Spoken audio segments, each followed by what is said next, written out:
day to all new and regular listeners. This is Red Ice Radio. My name is Henrik and the website is redicecreations.com. That's REDICE creations.com. We are coming to you from Gothenburg, Sweden. And wherever you are, I'm glad you're here and tune in as we explore some of the most interesting, important and mind-opening topics out there. And today we're going to get an update from the Cleaver. We have our good friend Neil Kramer back with us on the program. And Neil is behind the cleaver.blogspot.com that goes deep into all spiritual, esoteric, eschatological and shamanistic topics. And Neil has just released the Audio Cleaver. This is an audio CD packed with 6 hours of material written and read by Neil himself. I've been listening to the CD and I really like it. It's some of my favorite articles by Neil. I'm going to ask him about this later on in the program, and we're also going to talk about some of the upcoming speaking engagements that he has around the UK. And he has, of course, been updating the blog with some new writings that we're going to dig into further today. And the theme that we have for today's program is Paradox, Sorcery, and the End of the Fourth Age. So welcome back to Red Ice Radio, Neil. It's very good to finally have you back on the program again. Hey Henrik, it's good to be back with you. Excellent. And how have you been since we last talked? Can't remember when it was now. Probably almost a year ago, I think. What have you been up to? Yeah, well, it's a long story, isn't it? But I've been busy on various articles and essays, of course, publishing some of those on the Cleaver, and some magazines, new and old, have begun to kind of carry some of my works. I've been writing for those. Also, I've been doing my own research into a project I've been working on probably for about 6 months now, called Sacred Albion, which is really about a kind of encounters with some of the megalithic and Paleolithic sites that we find here in the UK. So there's lots of people who've done work on megalithic structures and stone circles and so on, but I'd started to have some of my own ideas and theories on these things and very much wanted to pursue them. And what I decided to do was almost present a kind of multi-dimensional construct to these things, and to give much more of a personal experience with them. So I've done lots of explorations around Wiltshire and Somerset, and even around where I live in Cheshire and Derbyshire, where there's, these things are everywhere basically. Yeah. And the aim of the project is to formulate a deeper view of the function and presence of these sites, these sacred spaces, which certainly in England represent some of the oldest structures on Earth, by a long way. So it's things people would be familiar with, like Earth energy alignments and sacred geometry, psychometry perhaps, and then some of the other things that are beginning to rise to the surface, like sound experimentation with them, and also entheogenic experimentation with them, and using power plants and shamanic ritual and shamanic practices to try and tune into what's actually going on there, because very often you get the sense of the history of these things and you can feel the age and the kind of majestic presence of them. But there's also a little distinct but subtle impression that you're removed from what's going on. And I've found that, using natural organic methods to retune consciousness puts you back in the action, so to speak. So without giving too much away, that's what the focus of this project is. So I'll be collecting material for that over the next couple of weeks in Avebury and Wiltshire, and down to Somerset and Glastonbury. Wow. Sounds really interesting. And one thing, when you talk about the megalithic sites and many of the old and ancient sites in the UK, have you tied this together in regard to the recent crop circle season over in England? I think some of the most incredible crop circles I've ever seen has popped out this year. I don't know for whatever reason, but it seems to be even more symbolic this year. Have you been following that at all? Do you think that you potentially will be able to see some of this yourself while you're down there? Yeah, definitely. The focus of my first week down there, I'll be there for sort of at least 2 or 3 weeks. focus of the first week is pretty much exclusively on the crop circles, and I'm lucky enough to have friends and kind of colleagues in inverted commas down there, so they've kept me up to date with what's going on the ground. And of course, visiting, there's maybe 2 or 3 main crop circle websites, probably Crop Circle Connector being the main one, where you can just almost like put a feed onto that page and just monitor it and see what's happening. But I agree with you, some of the best formations and glyphs that I've seen for years have occurred this year, and I've been lucky enough to kind of see 1 or 2 of them already. But you can't beat walking around them and taking your shoes and socks off and getting in there and getting your toes in the dirt. So I think it's not until you do that you begin to connect with what's actually going on. So in answer to your previous question, yes, there is a clear connection with me between the crop glyphs and the static sacred spaces of the megalithic sites. And again, I don't want to kind of go too much into the project right now, because it's probably 2 or 3 hours discussion in itself. But the coordinates of these crop circles are very significant, and the coordinates in 3-dimensional and what I would describe as 4-dimensional coordinates are perhaps more revealing as to what's actually going on there. So I think there's multiple levels, for people who are decoding the embedded information in it. Yes, there are star maps in that. I'm clear on that now. I've had that proven to me to my own satisfaction, that some of the information in the glyphs talks of events that to some degree the scientists and astronomers have yet to observe, and then they do come to pass. And when you go back and observe them, the star maps give these very, very clear indications of what is to come. But of course, the challenge for this is that most serious astronomers and scientists wouldn't even ever look at a crop circle. Yeah, that's right. And if you were to put it in front of them and say, is there a correlation between this and such a comet passing over, or this large elliptical orbit, they'd just screw it up and throw it in the bin. Yeah, that's right. So there are a few exceptions to that, though, and there are some notable biologists, and for example, who have had the guts and the determination to sort of penetrate that consensus membrane and take the information for what it is. And the interesting thing about crop circles is that for those people, they are informational resonators. They are devices. They are documents. For me, they're not that at all. I can see that in there, but for me, they have a kind of potentiality of connection. And what I mean by that is when you approach a crop circle and when you're inside one, and there are distinct differences between ones that appear to be man-made and ones that appear not to be made by men. The kind of fresh ones, as I call them, when you can feel it and you can feel the hairs on the back of your arm stand up and prickle with what feels like static electricity. It brings about an opportunity for what I term field uplink, which is this organic movement of consciousness away from the non-local and into the away from the local and into the non-local. So it's an expansive experience. So it's only able to be detected and brought into your felt presence if you put the mind at complete rest when you do this. So if I walk into one of these glyphs thinking, this is interesting, I saw a picture of this yesterday, I wonder what it is, these circles are very precise, that's a bit sloppy.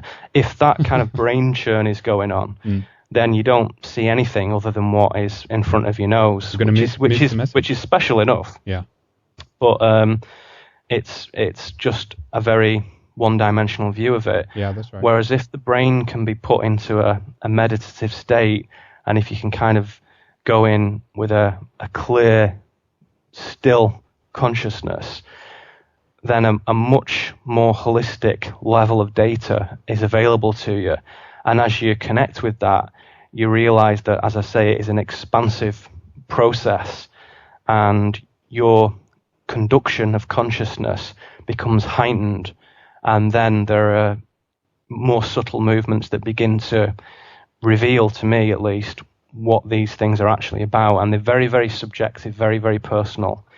So, people who are frantically trying to say, I want to see who made them, I want to capture it on video, I want to crack the code of what these things are and where they're from, I think they're missing something pretty massive by doing that, because it does seem to present a personal, paradoxical lesson for the individual, right? And that's the magic of them for me, that whatever science is behind them and whatever techniques are used to actually flatten the crop, and there are lots and lots of theories on that.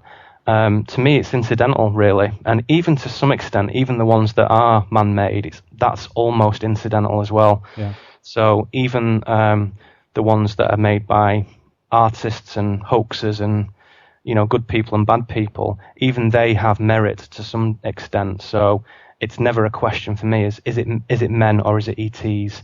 Is it real or is it fake? I think again that's a red herring. A moot point. Yeah, I see what you mean. It feels, if we look at some of the glyphs, we don't have to linger too long on it, but I want to see if you have any take on that or have picked up on this. But there seem to be a lot of Mayan glyphs that has been motifs, and many, or at least a few researchers have looked at this from the point of view of the activity of the sun as well. We put up a few of these articles on our website, Red Ice, and which seems to be this kind of very, very quiet period right now where the sun is at. There was like an M-class flare about a week or two ago, and that's like the only activity that has been going on, and it seems so quiet. It's almost like, what's going on? It's is the sun going to start up again? Is it not? Is there some connection between some of the glyphs and the imprints that seems to be in the glyphs? Like, okay, the sun needs to be jump started, or potentially something is even going to happen with the sun. It's going to really fire up soon.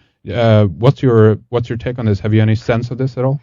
Yeah, I wrote a piece on the Cleaver back in the kind of beginning of June, called Quetzalcoatl and the Galactic Jellyfish. Yeah, I read that. Brilliant. A nice catchy title, just to bring in the readers. But there's some pretty serious information in there, and the thing that birthed that little piece, because it was unplanned. I mean, usually I try and sit down at least once or twice a month to write and to consolidate and clarify my own thoughts and research.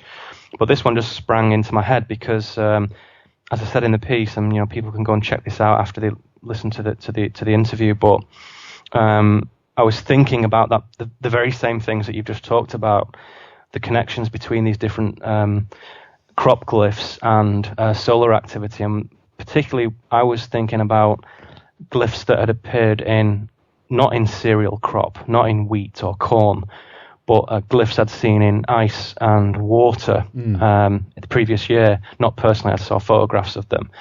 And as I was thinking about this, I looked up in the sky, and there's a photograph of this on the piece, and there's this huge amber-coloured serpent in the sky, which is about maybe 100 feet big. And it looked like the sky was very red, the sun was setting, and this was just outside my house. And it was stunning, basically. So I grabbed a camera and took some pictures of it and put them on the website. So it was your photo, but I wondered about that. I wonder if you actually snatched that. Wonderful, that's great. Yeah, I took that, and as I say, I stood in my garden looking just over the tree line. Yeah. And there's this huge kind of corkscrew which has a definite serpent feel to it. And if you look at it, the first thing you think is, whether you know about all these things or not, is it looks like a snake with a head and a distinctive twist in its tail and so on. Yeah. And it made me think about these things. I mean, my view is that I've seen pretty compelling information that suggests that Quetzalcoatl was basically an astronaut, an ancient astronaut, to use perhaps Eric von Daniken or maybe Graham Hancock terminology, to say that these people clearly had advanced technology and were exploring and doing things. And one strand of the puzzle is that the ancient astronauts was sending messages back, basically. Some say through time, some say just through space. And they're using Earth energies for a lot of the crop circles lie above natural water courses and in ley line transition points and intersections and so on. And these energies can be harnessed subtle as they are to our myopic science, to these guys who've been looking at this for millennia, who have very advanced science, they can harness this stuff in the same way that we are beginning to look at, say, 0-point energy. They have a very thorough understanding of it. So from a long way off, they can use the energies that are inherent in the earth to create coded messages, essentially. So it's a very surface level interpretation, but I like that, and it feels like it has something to it. In parallel with that is a feeling I've had for a long time, and again I'm beginning to see data on this, that the suns in each solar system, the stars, are essentially jump gates and are used for travel. Yeah. And I've always felt that, and any kind of talk of stargates and stuff with other researchers, and I think I've touched on this briefly with Jake Coetzee, and he has views on this as well, slightly different to mine, but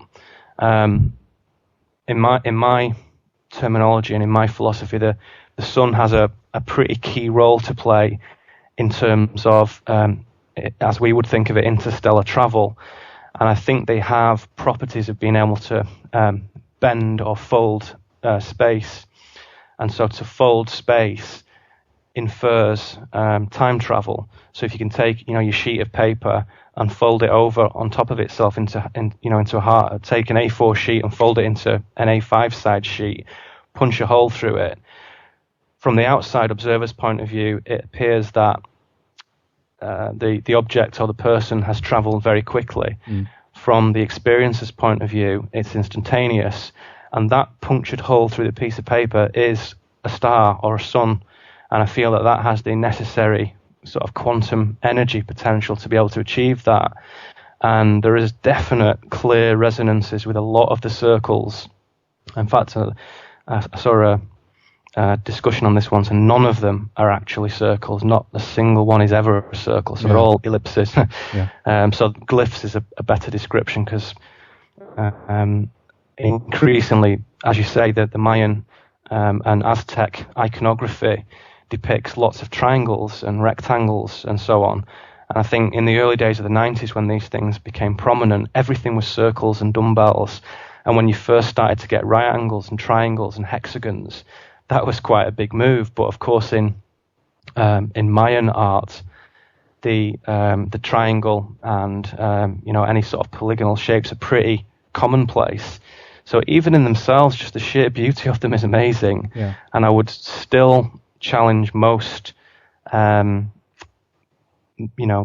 circle makers to be able to do that unseen, without leaving traces, in a short space of time, without making mistakes, because very few mistakes are ever visible, if any, on these things. So it's very, very difficult to do. And particularly in June and July, there's been some astonishing glyphs there, which, as I say to a friend of mine, even if somebody drew that on a piece of paper on a table in front of me, I'd still be astonished. Mm-hmm. But to do it in a serial crop on a massive scale is beyond, I think, what most human organisation is capable of. But as I say, that isn't the point. Yeah. It's the design themselves and where they begin to bring you in your own thinking.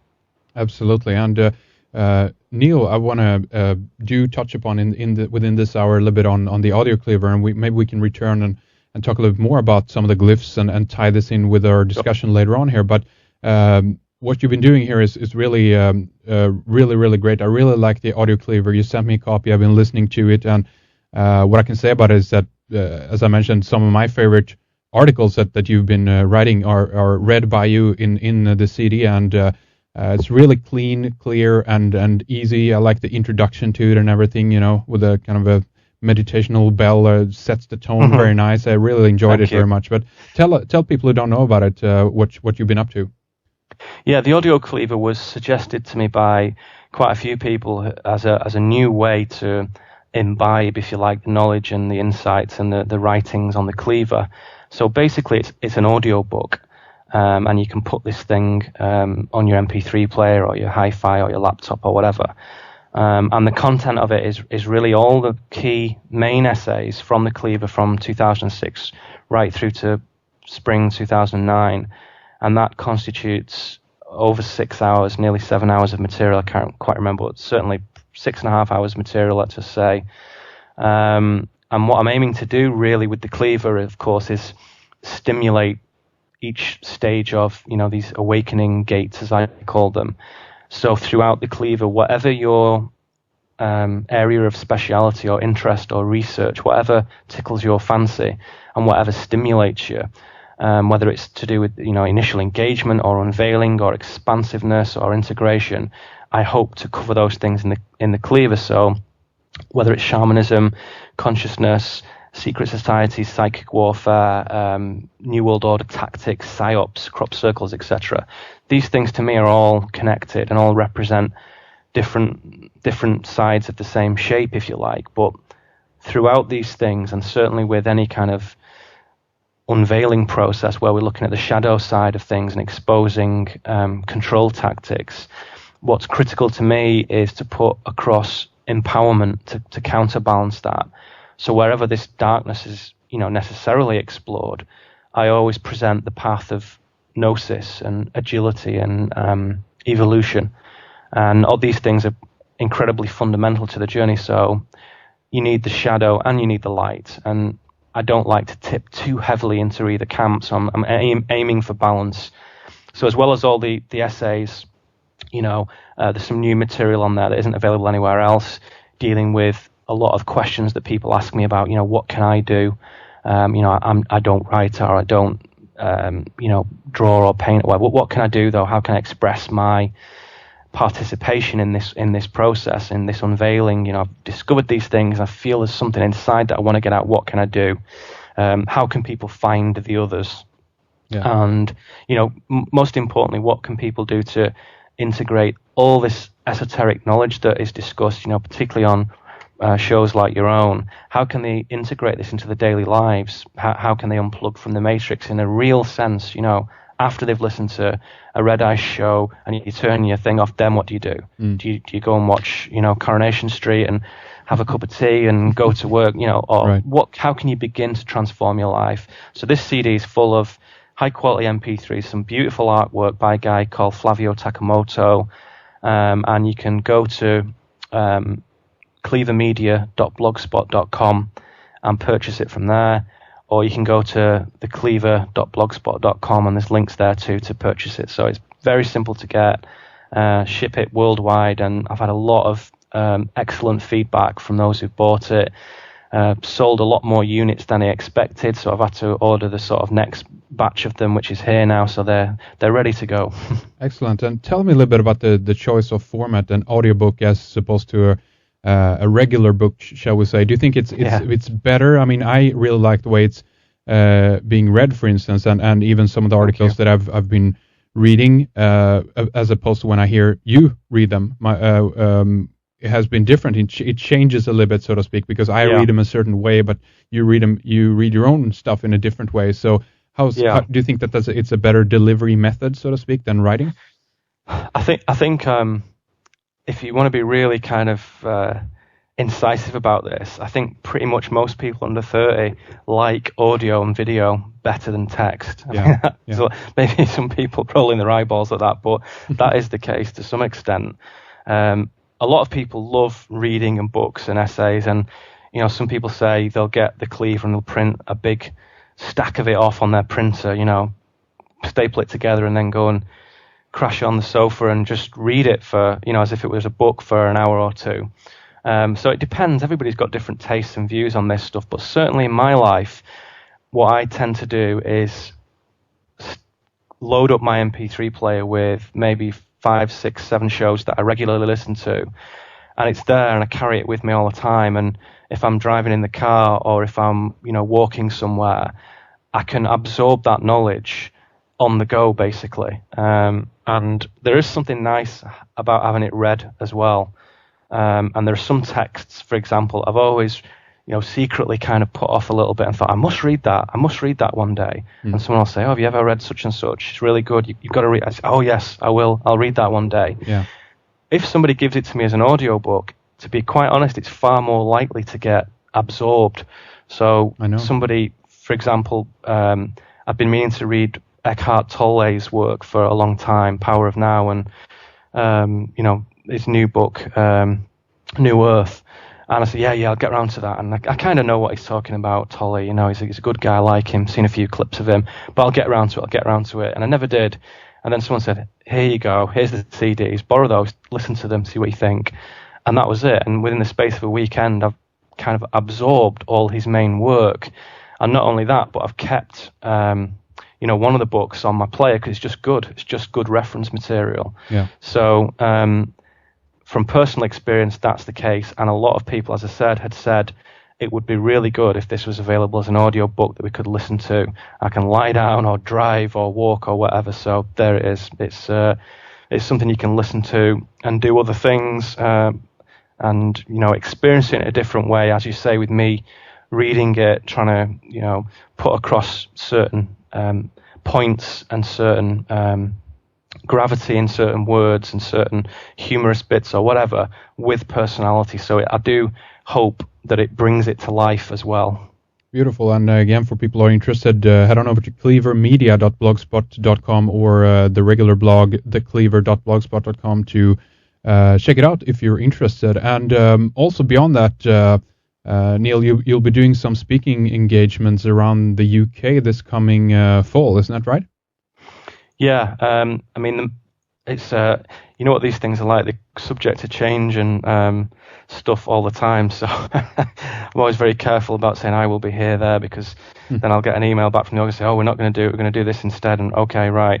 But one thing that is clear is that I'll be speaking at the Beyond Knowledge Conference in Liverpool in the UK on the 13th of September 2009. Which is a Sunday, so the actual event itself is a 2-day event. It's on the 12th and 13th of September, which is a Saturday and a Sunday. And there's a bunch of great speakers. I've not got the names in front of me, but perhaps you can remind me of that if you can have a look. My talk is called Pan-Dimensional Encounters, and what I'm basically going to do is propose that a lot of the troubles and dramas and narratives that we see in our consensus reality unfolding before us are actually not occurring in the 3D realm, but are really echoes of tactics and strategies that are conducted elsewhere. And I aim to show that through unveiling a lot of very esoteric knowledge that I've been studying for many years, but more engagingly perhaps through my own experiences and things that I've seen and felt and encountered directly, kind of one-to-one. So I hope to be able to give people their own means of diffusing the fear and distraction that the control system kind of spews out there, and help reconnect people with this kind of sacred spiritual knowledge, which is very empowering, very exciting, very interesting.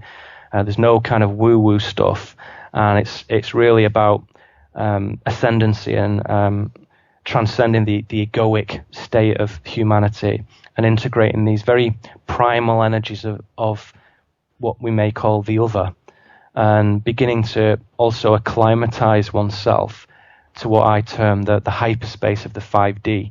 So I'm trying to broaden out some of the topics that are very well covered by lots and lots of researchers in lots and lots of conferences and websites and books and so on, and just say this is part of a very dynamic model. So what I'm going to try and do is zoom out and we can see the whole shape.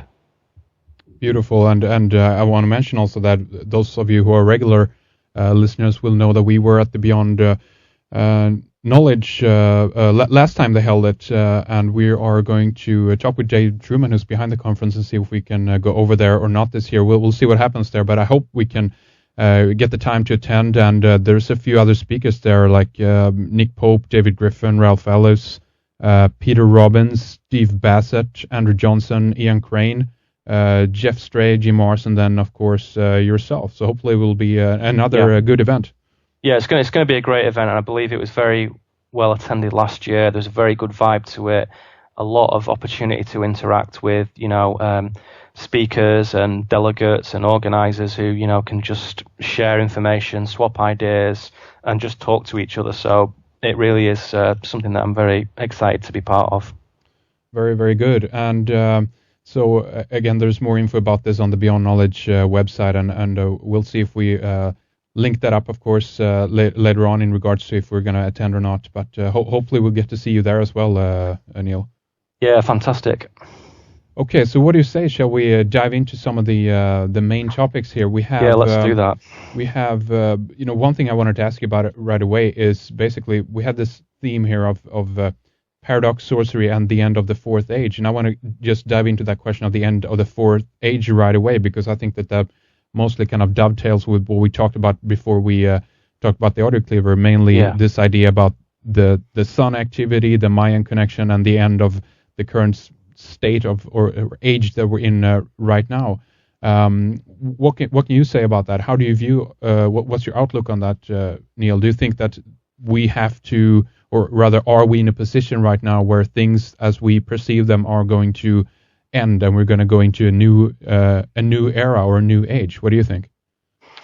I think that we have a view as uninformed citizens before we claim our own personal illumination, that the consensus tells us that history is this kind of slow, pathetic snail's journey through time for millennia and people scrabbling in the dirt and building basic stone structures, and finally, in the Middle Ages, beginning to establish certain characteristics of civilization and certain cultural artifacts that distinguish them from the other life forms on the planet, like music and art and literature and so on, which is fine.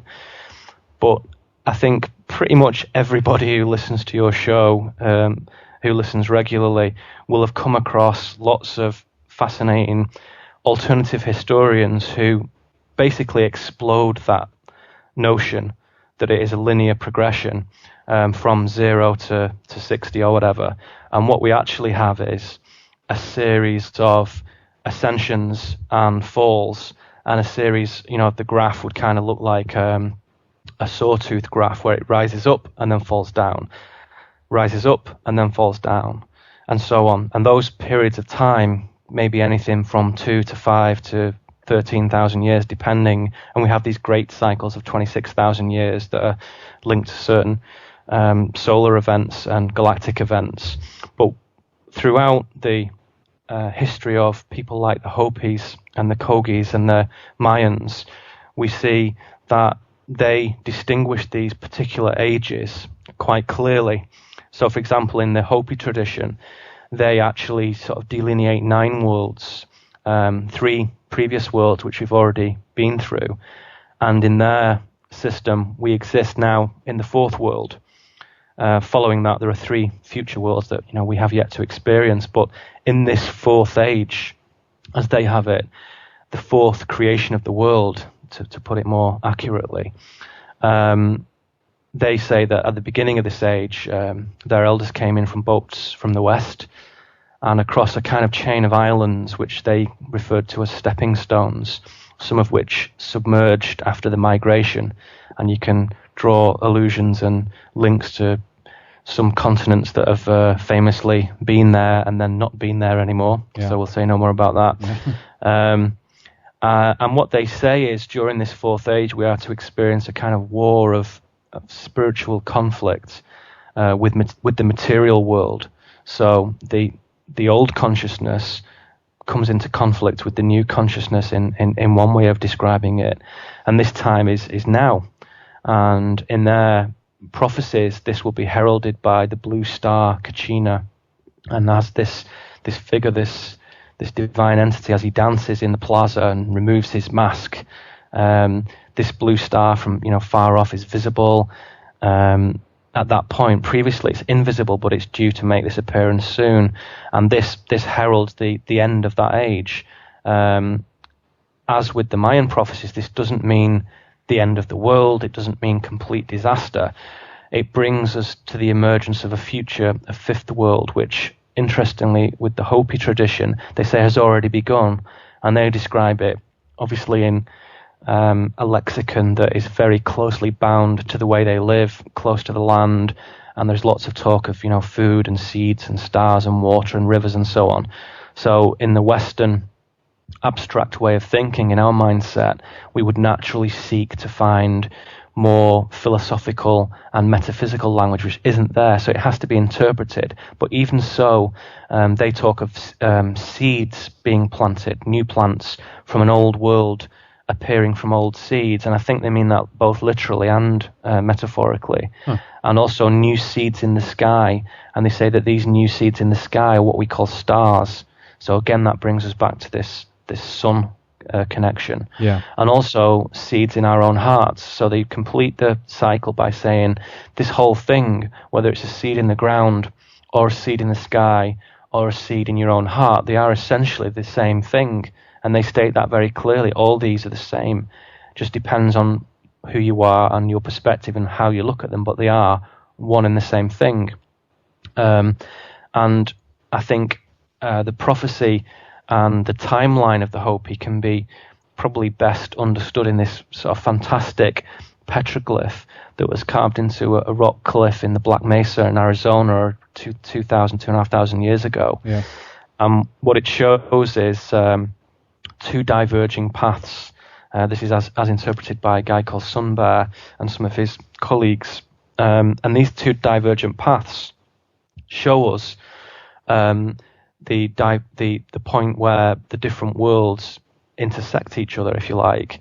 So, I mean, people can maybe we'll set up a link to this on the website later, but essentially you're talking about a path of materialism and technology and a path of spirituality and universal connection, and these two things separate out, and one is a white path and one is a Hopi path, to use their terminology. But I would say it would be more accurate in our language to say one is a technological reductionist path and one is a path of consciousness and a path of pure energy. And at one point the two paths are joined by a vertical line, which up until that point they had never met, and this suggests in the Hopi legend the arrival of the European settlers. Yes. And shortly after that there are these kind of circle shapes on the glyph which indicate the First and Second World Wars as, you know, great resonant events in history.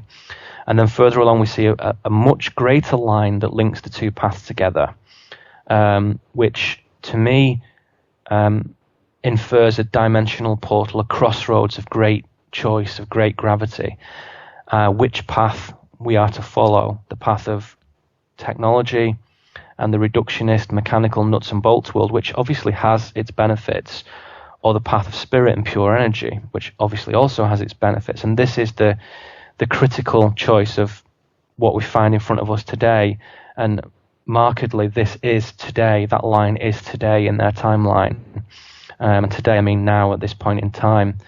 And then following this on the glyph is a third circle, which marks what the Hopi call the Great Day of Purification, which again suggests massive earthly upheavals and the return of this great spirit of theirs. And after this event, we then see that the top path, if you like, the path of materialism, zigzags up like a kind of escalator and disappears. Exactly. Yeah. And the lower spiritual path, it looks like a seed is planted and then something is blossoming like a plant from the ground, which ends with a new figure, a new man, a new human, if you like, which is like a spiritual gear shift. So not like the kind of transhuman cyborg, not by any means. This is the natural, organic path of, as I say, this dimensional shift where, in my view, what we see is the fourth dimension, the temporal zone, it seems to recede from our three-dimensional zone. So that's why we get this impression that everything is speeding up, and everybody you speak to kind of says everything's so fast and the year's whizzing by. And people say that from time to time, but consistently there is a sense that everything is speeding up and there's so little time to do anything. Yeah. And this is the ripples of the dimensional shift as it is here with us now, today. It's not a future event, it's happening now. And the first sign of it is that time recedes and time begins to play tricks on us and seems to sometimes speed up. And sometimes it kind of dilates and expands. So when consciousness is vibrating at a high frequency, if everything is light and pure and still, the reverse effect, you get this stillness, this expansiveness, and you can exist for whole weeks within seconds, which usually is only available to advanced meditative states or deep entheogenic psychedelic states, if you prefer that terminology. But as time shifts during this dimensional convergence, we can see that in relatively normal states of consciousness, particularly in nature. You don't get it so much in like an office building, say, or on the underground, but if you connect with what is out there, with the natural energy systems, time does seem to be gradually behaving differently. So I think the Hopi point to that. And the tie-up really is with the Maya as well, who also say in their history that we are now living in this fourth age. And according to their long count system, the fourth age began in kind of 3,000 years ago. In fact, sorry, no, I beg your pardon, it's 5,000 years ago. In 3114 BC. And I think they do suggest that is difficult to pinpoint, because as our Gregorian calendar is pretty much out of sync with anything on the earth, correlations with their long count are troublesome, and I know that different Mayan scholars argue about these things a lot. Yes. But let us say it was 5,000 years ago for the sake of this conversation. And of course, famously, this cycle comes to an end on December 2012. Pretty much without exception, any indigenous Mayan wisdom that comes from real people alive today who are the elders of those communities, they say this is not the end of the world. It's a time of transformation. Yeah. And as I've said previously on this show and on others, that this transformation with a high vibrational consciousness is a time of great evolution, and is a time of convergence with a low vibration of consciousness. And look at that from the physics angle or the spiritual angle, whichever you prefer, but it means the same thing in both language. When consciousness is low or even absent, it's a divergence and it's a devolution. So that is what the Mayans clearly say in very, very advanced language now, that as the Earth Mother begins to choose to release humans from the material realm, some experience that as an ascendant, organic, natural process, and some experience it as disaster, as death, and as the end. And as this occurs on a massive scale, if you're plugged into the consensus construct, it is apocalypse, it is disaster. But the Earth Mother is frankly fed up with, millennia of this toxic human imbalance, and not only in ourselves, but everything we find around us, we infect it. And this is really just a winter before a coming springtime. So it is an organic process. It is a natural process. What else could there be? Everything is a natural process, yeah? So as I said before, the Hopi and another tribal peoples called the Kogi, Kogi, these elders sit in council alongside the Maya at the present time in this point in history, and these people come together and they do speak of great changes to the vibration levels on Earth, and they clearly state that what we need to do is change our own personal, individual frequency of vibration in order to kind of sync, in order to match the planetary energies that are also changing. So if you're too far out, then your path is a long and arduous one. And even though it may mean the end of physical form, it's just a long way around. If you want the short, accelerated evolutionary journey, then the personal vibration must be increased. It must be raised. And there's a lot of talk about raising consciousness and light workers and energy levels and stuff. And I don't like to get too dreamy about this. I literally mean about having integrity and about knowledge and about meditation and connectedness and so on. So we'll come to that in a little while. But the Maya, like the Hopi, also say that there is a coming fifth age, which is an age of extraordinary spiritual destiny. And following that, there is a sixth age, and this is of connection with God, of knowing his divine presence within us. And again, whatever your interpretation of that is, a great spirit, the Akashic, ultra field, or the ultra soup, as I call it. And I follow that, a seventh age of profound spiritual and energetic unitary consciousness. So you can see that what they're mapping out, rather than it merely being a calendar, is an evolution of life, is an evolution of consciousness. And so they say, well, this materialist age that we're in is coming to an end. And I think that anybody who has got their eyes open can probably detect that and see it. Yeah. And it's most evident in the collapse of the old hierarchies, whatever you want to call them, whatever secrecy or globalism or illuminism is involved. They are the old hierarchy, and they're coming to an end. That's right. Neil, I want to ask you a little bit.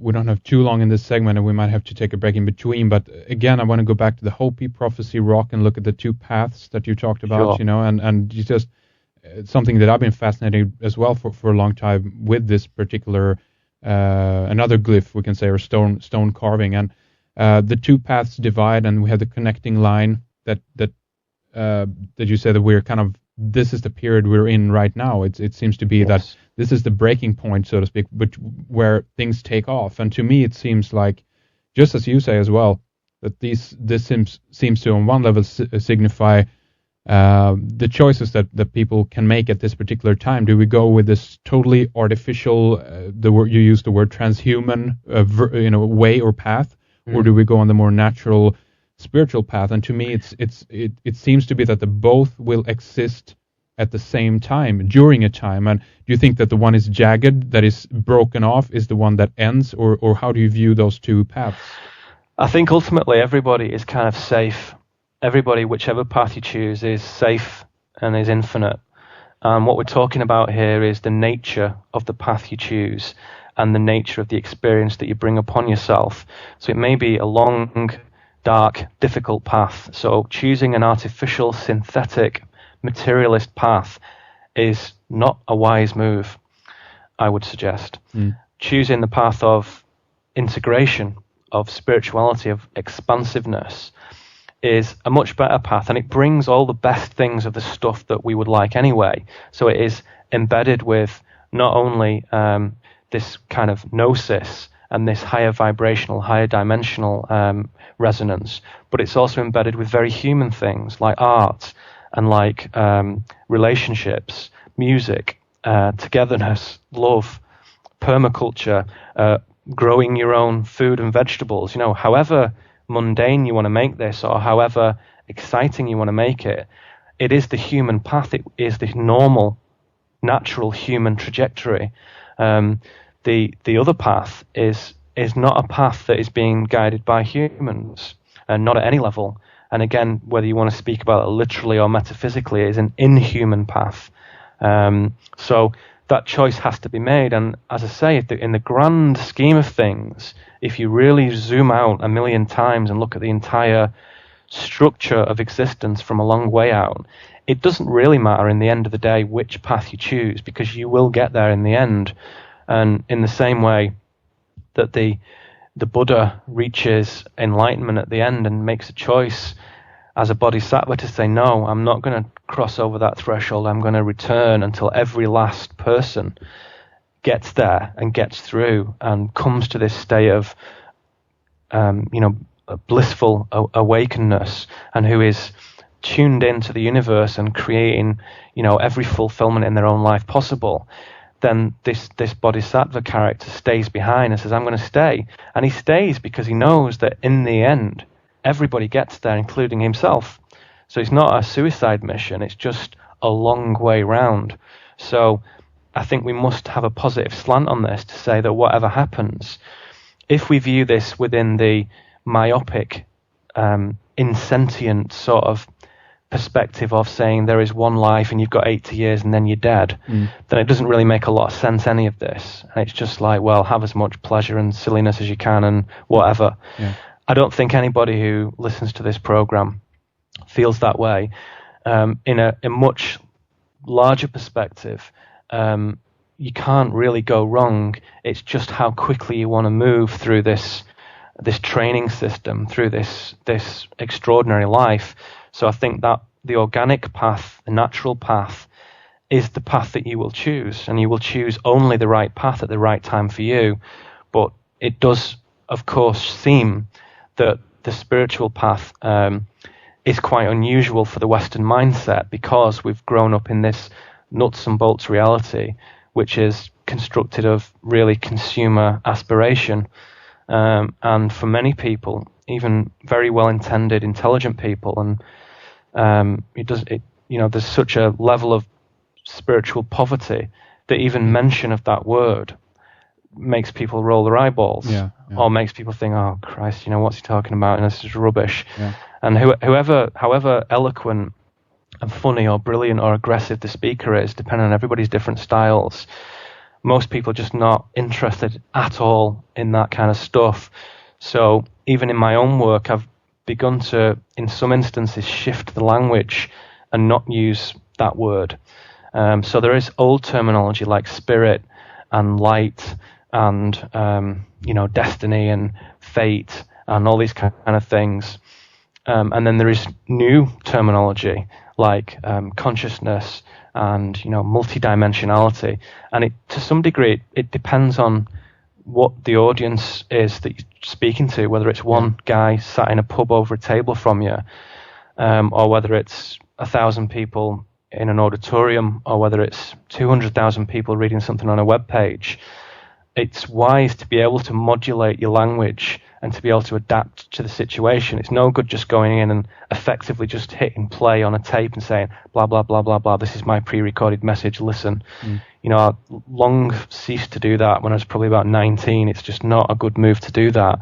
It is important to be able to be receptive to people who want to hear this stuff, because sometimes people will say, no, I'm not interested. And they're not interested because their last encounter with that was a negative one.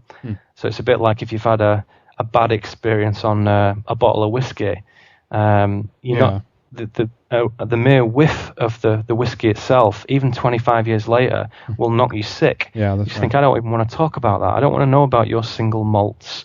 Just go away. I don't want to talk about it. Yeah. So it's the same thing. You have to be able to modulate this stuff. So I have found, for example, that approaching this from the ancients' point of view, from the Hopi and the Mayans and so on, is good. And what the Mayans do very often is, particularly if you connect people with the new information that's coming out now, is they'll say, there are things as individuals you can do. You can reestablish your connection with the land, with its cycles. Experience the sunrise is a profound act of magic, I would say. Connect with the trees, the plants, the animals, the sky, the rivers. Steer away from the mainstream media. Experiment with it. Don't watch TV for a week. See what happens. If you really want to watch your DVD box set, do it, but don't watch live TV for a week. Stay clear of that mind control. Walk your walk. If you're doing something that's in your integrity, good. Don't do anything else. And if you know that you work for an evil corporation, leave it. Yeah. If you're in a bad relationship, leave it graciously, but leave it. And if you've done bad, make amends, forgive yourself, and move on. Yeah. So it encourages people to develop this shamanic impulse within themselves, to move between the different worlds, to serve, to honor, explore. And as I mentioned to you just before we started recording, that it is key as well to be able to connect with this feminine energy, this feminine intuition and kind of nurturing impulse. And that is, of course, whether you're a man or a woman, this is not gender specific.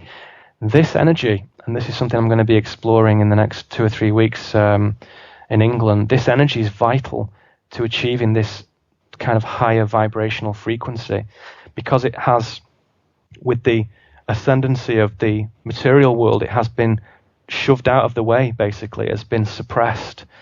And so this intuitive impulse is the thing that basically harnesses this field uplink, this connection to the field, to the whole, to the unitary consciousness. And without that feminine flow of energy, this ancient kind of, chi that flows through the body in a specific way, in a specific pattern, the female energy. Without that, it's extremely difficult to have any kind of transcendental experience. And by transcendental, I just mean moving beyond the local consciousness into the field, into the big picture, if you like, and to be able to see everything and expand inside it. As a purely masculine entity, as a purely mechanistic and analytical response, it's almost impossible to do that. And you can even kind of shove power plants down someone's throat till it comes out of their ears. It still doesn't work. It has to be organically resonant within the person already. And even just being in nature will stimulate this female response. And you can see it in the animals as well. The most graceful, superb tiger or jaguar or lion, you can see the female energy in them. You can see the female movement in the limbs and the way the face works and the way their eyes connect with each other. It is a very harmonious interplay between male and female energies. Indeed. Neil, I think that this is a good time to take a little break here and then continue talking more in our member section. I want to definitely go into the more about this, the feminine energy that you're talking about. And I also want to go back again and talk more about the prophecy of the ending of the age and what your interpretation of that is. If this really will be kind of a physical event or not.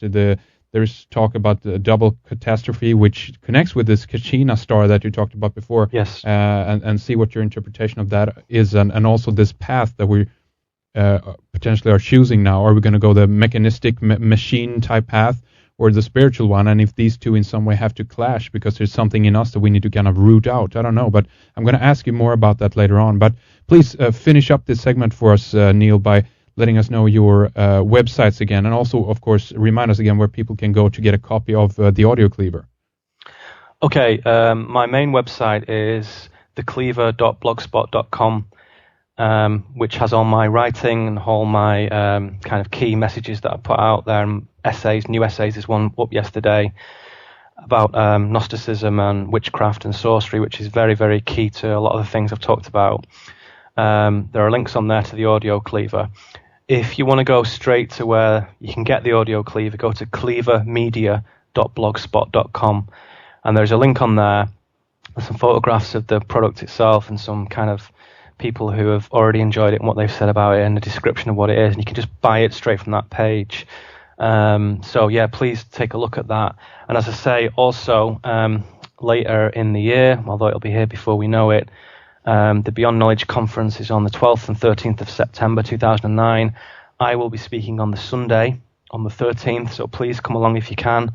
And there's a lot of fantastic speakers, as you said there, and covering lots of different subjects. So you get a really kind of holistic view of the whole deal at the moment.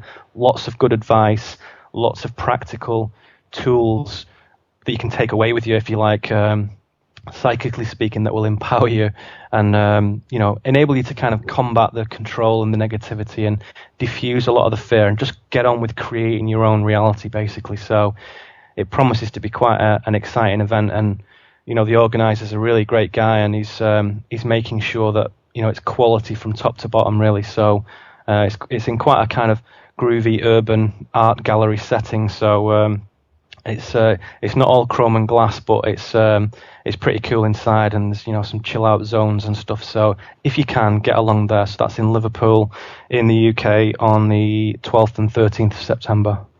Okay, great. We'll have the related links up on our website, of course, cool, yeah. redicecreations.com, so people can click through from there and find it easy. Okay, thank you very much for this first segment, Neil. Stay with us. We'll take a short break right here, and we'll be back soon. Thank you.